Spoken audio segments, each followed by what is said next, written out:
he has done something that has surprised a lot of people, and that is he joined TikTok. This is the same president who tried to ban TikTok, tried to force the ownership to sell. And Trump, I guess, has concluded, like, if you can't beat him, join him. And he's joined TikTok. Here's a bit of the first one he posted in SOT 20. The president is now on TikTok. It's my honor.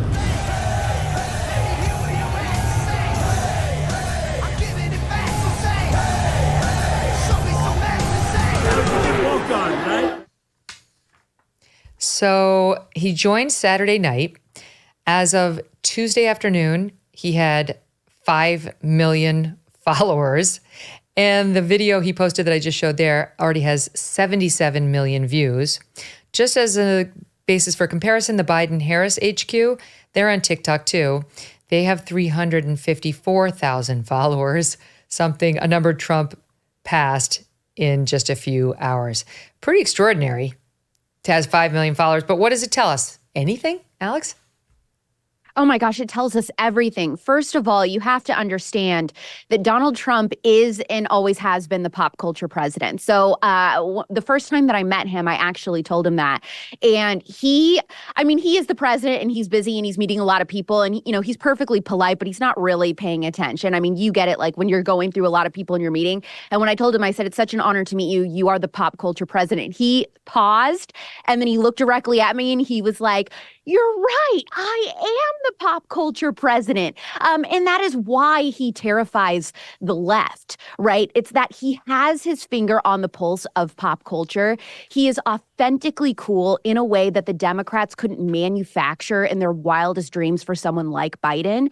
And all he has to do is have some Gen Zer on his campaign, help him create different videos that have to do with different TikTok trends. He will become the biggest account on that platform. That will be huge for his election or for his campaign gearing up towards the election in November. So I saw Mike Cernovich, who I really love on Twitter. He said Trump needs to do that trend when he's like, I'm a political prisoner. So I blah, blah, blah. I'm a political prisoner. So I blah, blah, blah. He should be doing these types of trends, which would completely take over the news in a great way for him. What do you think, Alex? Mary, because it's one of those things where, I'm not a huge supporter of TikTok, but I also am on TikTok because I want my message to be heard by these young people who are being indoctrinated with only left-wing thought. Maybe we'll get a few of them to see things in a different way. Definitely. I mean, the only thing I was wondering about is why didn't Trump make this decision sooner? It seems like he was taking notes off of Vivek's decision to get on TikTok and appeal to Gen Z. And he was doing these collabs with like Jake Paul and stuff. And soon enough, like Trump is already popular with Gen Z males at the very least. He's going to get like the broccoli haircut. He's going to start like zinning. He's going to wear I don't know what any of those things are. Wait, help us old ladies. What are those things? And I believe he will be the president that captures the Zoomer heart through this medium. But I can't enjoy it because I've already been banned on TikTok twice. So oh my gosh. I'm going to have to watch from the sidelines. What'd you do? Why? What did you say? I don't even know what happened the first time. It's just if you make pro-choicers mad and they dogpile your account and mass report you, you're going to get deleted. And then the Pop Culture Crisis TikTok account also got banned because I think I was trashing the Mean Girls reboot. They got mad at that. Really? Were the Chinese behind it? That's the other problem. If the Chinese are behind it, you can get, they'll crack down on you, but whatever.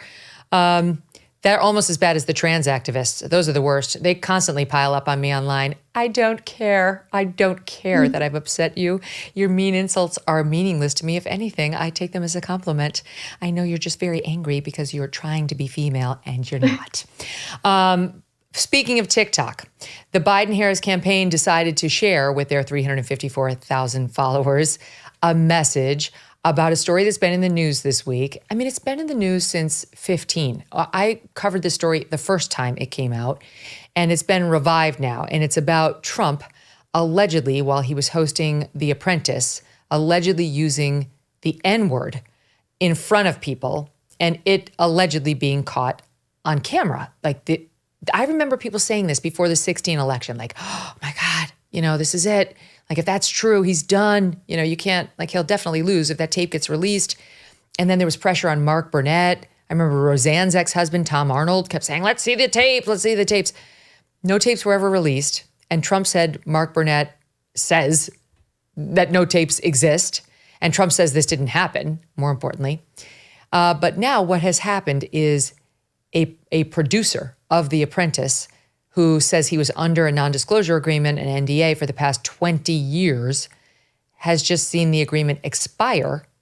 And now he is making the media rounds because he's promoting a book in which he makes clear Donald Trump is terrible, that he was aware of it. He was a witness to it. It did happen.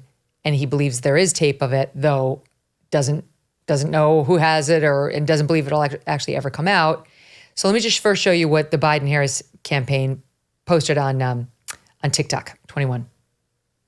Guys, you have to see this new report about Donald Trump. A producer on The Apprentice just came out and said that Donald Trump called a black contestant on his show this. And here's Donald Trump's own former assistant confirming that there's a tape of him saying it. I had an opportunity to go out in Los Angeles and sit down with the person who actually has a copy of the tape. And I heard his voice as clear as you and I are sitting here. You have heard the tape? I have heard since the publication tape. Of this book? Absolutely. So you know it exists? And I know it exists. Anyone notice a pattern here? This is the same man who called to execute innocent black men and spread racist lies about the first black president. Donald Trump is exactly who we all knew he was, a lifelong racist. Black voters kicked Donald Trump out of the White House in 2020, and we're gonna do it again this November. Okay, just a couple words on that. He did not call to execute innocent black men.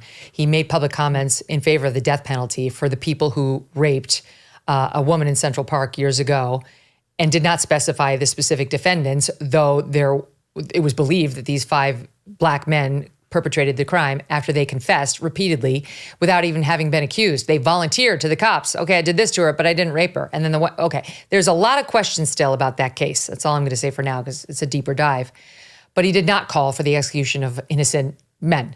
That was Omarosa they played, the Biden campaign did, who used to work for Trump. She came to fame on Apprentice. And she made those comments back in 2018, right? So Omarosa's had a long, difficult relationship with Donald Trump. And she is a very interesting and smart, but I think she would admit difficult person herself. She's had a lot of relationship conflict, okay?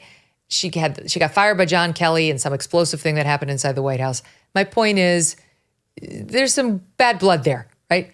So that leads me back to the current guy who's out there making the rounds, and we'll play a soundbite from him in a minute. What do you make of it? Is this like a real story? Do you think this is going to have any traction in particular with young people, Mary? Because there's a reason they put this on TikTok. I think it's obvious to everyone that this is an attempt at character assassination. I find it hard to believe that that tape exists or that she heard that tape herself. But, we're in the age of believe all women. Who am I to say? And also, this is just a repeat of the grab them by the P word tape, is it not? I feel like this is deja vu of 2016, and it didn't work then. Why would it work now? That's a good question. The P tape, like the infamous tape. There are 3 tapes, that allegedly Trump had prostitutes pee on his bed in Russia. The one that said Trump assaulted Melania in an elevator and that there was tape of it. No. Yeah. And this one, the infamous alleged tape of Trump using the N-word. There's a movie coming out, a biopic is coming out from Hollywood about Trump soon called The Apprentice. And it's interesting, the timing of it all. They're going to be depicting a graphic rape scene in that movie of Trump raping his former wife, who is now passed, Ivana, in that movie. And by the way, that is a claim that was made in their divorce deposition in 1989, which she rescinded herself not too long after. Yeah, so that's it's right. just a straight defamation campaign. And this is another example of it. Mm-hmm. Yes. Not surprisingly, that movie, quote unquote, documentary was written by Gabe Sherman, who makes his living trying to take down prominent Republicans. That's his thing. And first it was Roger Ailes. That was his white whale for years. Now Roger Ailes is gone, so it's Trump. Here is the producer, Alex, who's been making the rounds. He went on CNN to tell us how terrible Trump is. And at one point, Carolyn Kepscher, who was the head of his hospitality unit and ran one of his golf clubs, sort of came outside herself and said, Kwame Jackson oversaw Omarosa, who was brought back onto the task and created all kinds of problems for herself and other people all along the season, but was great TV and was kept around for whatever reason. And for that, Carolyn Kepscher thought, well, Kwame deserves to be considered for how graceful he was in handling this. And Trump seemed to have an issue with this idea all along. You could see him reacting and shaking his head, wobbling his head, grimacing, wincing, before he said, yeah, but would America buy then he said the N-word, winning. And then I looked at Trump to see the reaction that he was giving, like it was some sort of joke, and he was still wincing and bobbing his head, and he was serious. What do you make of it, Alex? Okay, if Donald Trump called someone the N-word ever in his life, Megyn, you and I know they would not have been saving that information for 8 freaking years. It would have been everywhere. It would have been painted on every building, billboard, broadcast, and baby. If that was a real thing that happened and there was a recording or any sort of proof, they wouldn't need to be doing this charade through the court system that they're doing now, because that would have been the number one thing. That is the proof and the evidence that they have been wanting so badly for all this time. Hey, thanks so much for watching. If you like what you just saw, hit the subscribe button for more clips and full episodes.